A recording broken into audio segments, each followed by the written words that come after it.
ஆச்சி மிளகாய் தூள் வழங்கும் மணிச் செய்திகள். இணைந்து வழங்குபவர்கள் அரசன் சோ.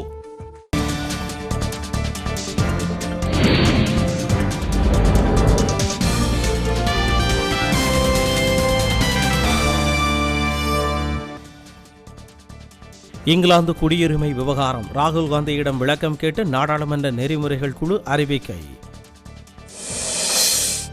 நெல்லை அருகே வாக்காளர்களுக்கு கொடுப்பதற்காக பதுக்கி வைக்கப்பட்டிருந்த அதிமுக கரைவேட்டிகள் பறிமுதல்.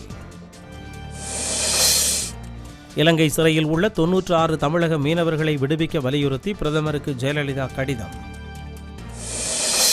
நில உரிமையாளருக்கு இழப்பீடு தராத விவகாரம். நீதிமன்ற ஆணைப்படி நெல்லை மாவட்ட ஆட்சியர் கோட்டாட்சியர் ஊர்திகள் பறிமுதல்.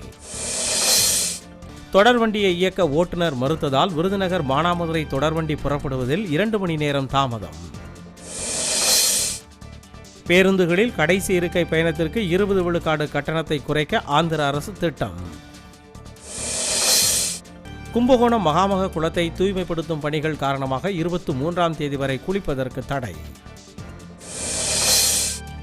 நாமக்கல்லில் வாக்காளர் விழிப்புணர்வு மனித சங்கிலி தொடங்கி வைத்தார் மாவட்ட ஆட்சியர். கோடிக்கணக்கில் கடன் வாங்கிவிட்டு பிரிட்டனுக்கு தப்பியோடிய விஜய் மல்லையா ஜனதா கட்சியிலிருந்து நீக்கம். இந்தியாவில்தான் தங்கள் அணி மீது அதிக அன்பு காட்டப்படுவதாக பாகிஸ்தான் அணி தலைவர் ஷாஹித் அப்ரிடி நிகழ்ச்சி. ஆச்சி மிளகாய் தூள் வழங்கிய மணிச் செய்திகள். இணைந்து வழங்கியவர்கள் அரசன் சோ.